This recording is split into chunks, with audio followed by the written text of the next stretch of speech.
The mysterious remote control. Leo was an average guy with an above-average talent for laziness. On a rainy Thursday morning, he woke up late, again, and stumbled his way through the tiny apartment he called home. His cat, Monsieur Fluff, meowed in protest as Leo stepped on his tail for the third time that week. With one eye open and a slice of leftover pizza dangling from his mouth, Leo grabbed the TV remote, aiming to start his day with cartoons and caffeine, but the TV refused to obey. Dead. Not even a blink. Annoyed, Leo smacked the remote, changed the batteries, even whispered sweet nothings to it. Nothing worked. Out of frustration, he pressed every single button at once, and suddenly, the ceiling light turned off. Leo blinked. Pressed another button. The fridge light dimmed. A third button made opera music begin playing. But he didn't own a speaker. His eyes widened. The remote somehow was controlling everything except the TV. Excited, like a child who found magic in his cereal box, Leo began testing it like a mad scientist. Volume up. The arguing neighbors upstairs grew louder. Mute. Monsieur Fluff opened his mouth but made no sound. Channel down. Leo's pajamas turned into a full business suit.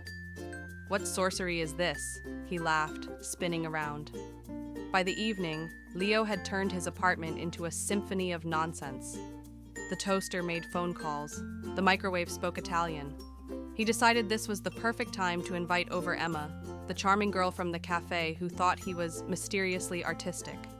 Emma arrived and was impressed. At first, the wine poured itself, the bookshelf neatly rearranged to show only deep philosophical novels.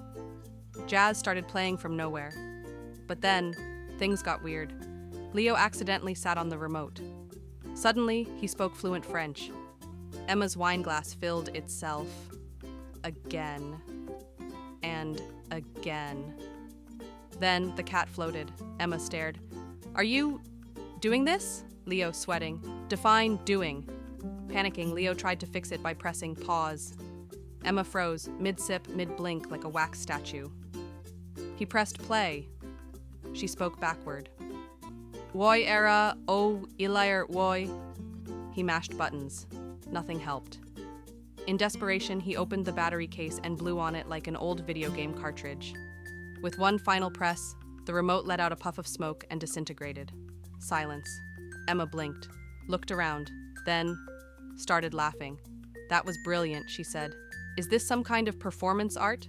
Like Dadaism but with electronics?" Leo, catching his breath, smiled. "Yeah, sure. Performance art." Later that night, as he lay on the couch, Leo looked at the TV, which now turned on just fine. He chuckled to himself and said, "Maybe life shouldn't come with a remote control. We'd just skip all the best parts." The day I became a local celebrity, by accident. It all started when Alex, a quiet graphic designer who preferred coffee to conversation, decided to take a different route to work one Wednesday morning. His usual tram was delayed, again, so he thought a short walk through the park might lift his mood. What he didn't know was that this seemingly innocent detour would change his entire week, and mildly ruin his reputation. As Alex strolled through the park, latte in one hand, headphones in the other, he noticed a small crowd gathered by the fountain.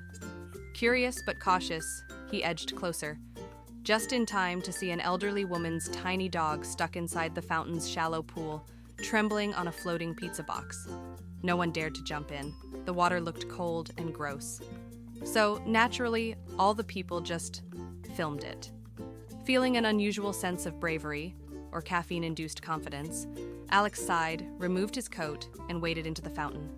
With great care, and far too much awkward splashing, he saved the tiny shivering dog, lifted it into the old lady's arms, and received a round of applause. One guy even shouted, "You're a hero!" Another woman whispered, "I think he's single." Alex smiled shyly and left the scene, soaking wet but satisfied. The next morning, things got weird. At the coffee shop, the barista gave him a free drink. "For our local legend," she winked. At work, a coworker said, "Hey, you're the fountain guy. You're trending on TikTok." Alex blinked. "I don't even have TikTok." He checked his phone and found himself in dozens of clips. Dramatic slow-motion footage of him holding the dog. A remix of him splashing in the fountain set to opera music. A conspiracy video titled, "Is Fountain Guy Part of the Illuminati?" Even the local news ran a segment.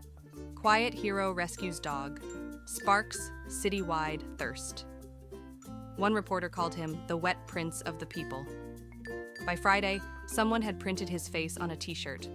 By Saturday, someone else had tattooed his rescue scene on their leg.